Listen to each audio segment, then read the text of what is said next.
about it. The last ever episode of The Walking Dead.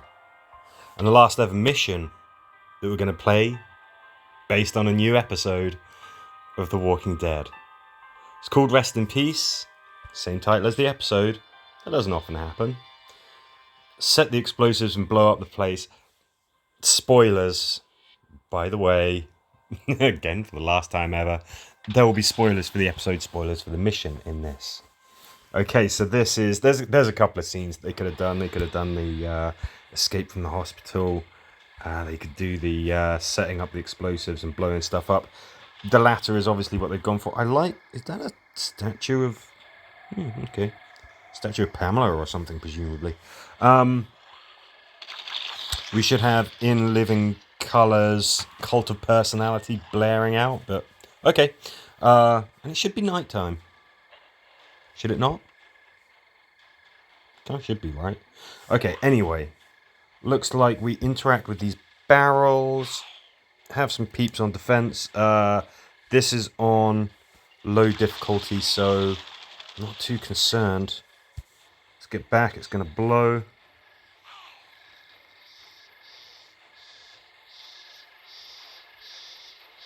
What do we do? Do we...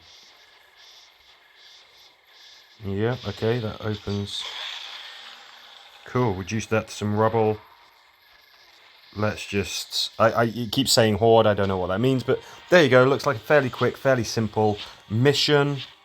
I can't see that we're going to have any struggles, but let's see how it goes. Anyway, we don't want to get ahead of ourselves. It could be difficult on a higher difficulty. So, that final episode, what did you think? I loved it.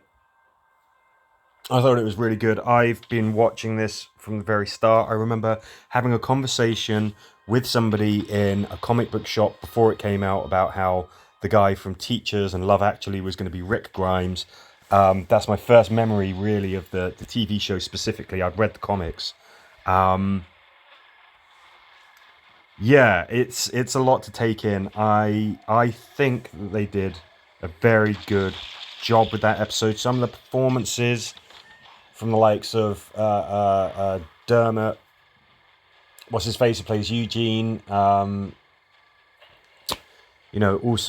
Rosita, Christina Serratos, I think it is, who plays Rosita. Just incredible. But let's go through it bit by bit. So it starts off rough. Oh my gosh, very tense in the hospital.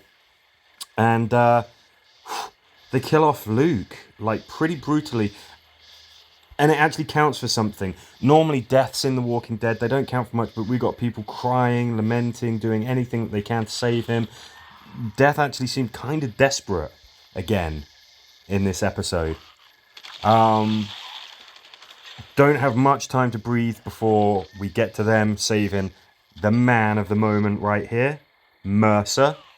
Of course they did. I do find myself wondering, what was everyone doing while he got changed into his iconic orange stormtrooper uniform? He's wearing like prison garb. They bust him out. They blow up the thing. Right, great, okay. And then next time you see him, he's in his orange outfit, and you're like, did he put that on? Did everyone just stand around waiting? They didn't go like, no, get it. We'll put it on when we got a chance. I mean, that was a little bit strange.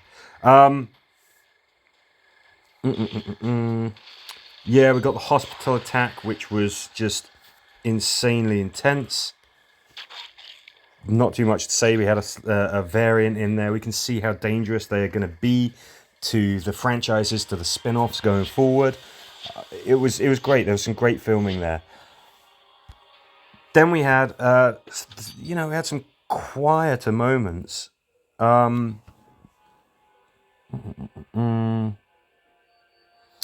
Yeah, Negan's speech to Maggie, reflecting on how he almost felt like he was on the end of Lucille the other night.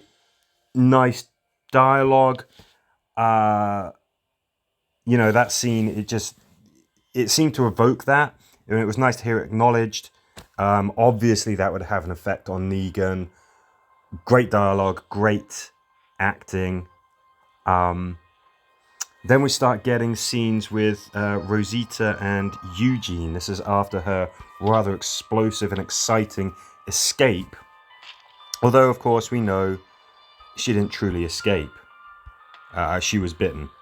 So, sorry, let's just do the team selection here. Yeah, first of the scenes between them doesn't rush. It's beautifully paced.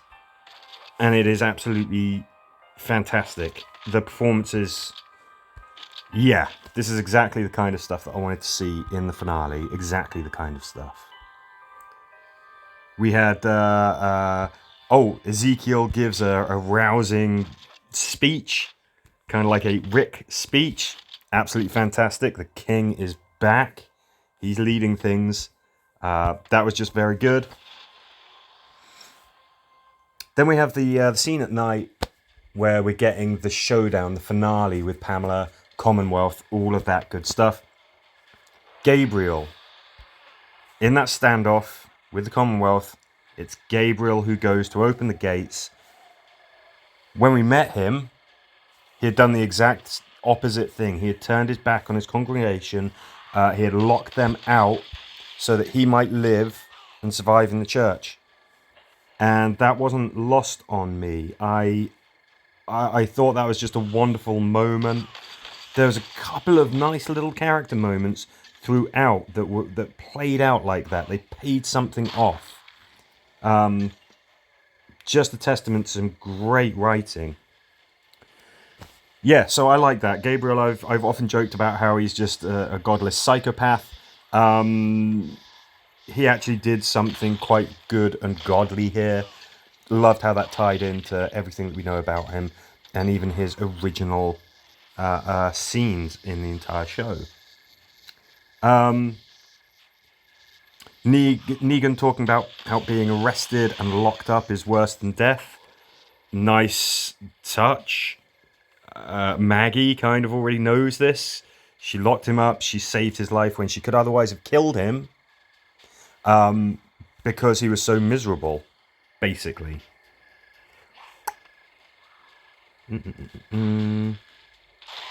Oh, Cult of Personality plays, leads all of the walkers away. What an apt song. What fun use of music. This is a very heartfelt, very touching episode in all. But I love that they have that sense of fun. Bit of rock music. Yeah, come on, blast it. Oh, a new beginning. Okay, fine.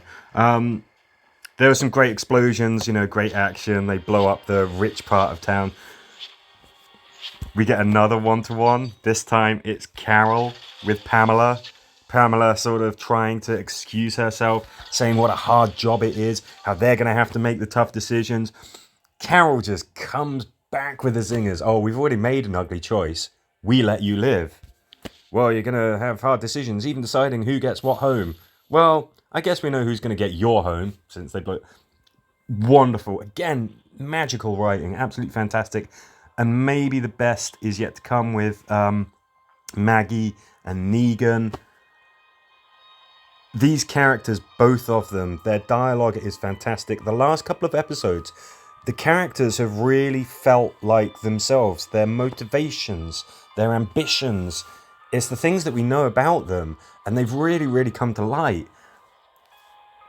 That talk between Maggie and Negan, it is so measured. Everything she says is fair. It's entirely justified. And I wish we could have had a couple more moments of that scene where Negan, distraught, starts crying because it's not self-pity, it's regret. He's had the most interesting arc in the show.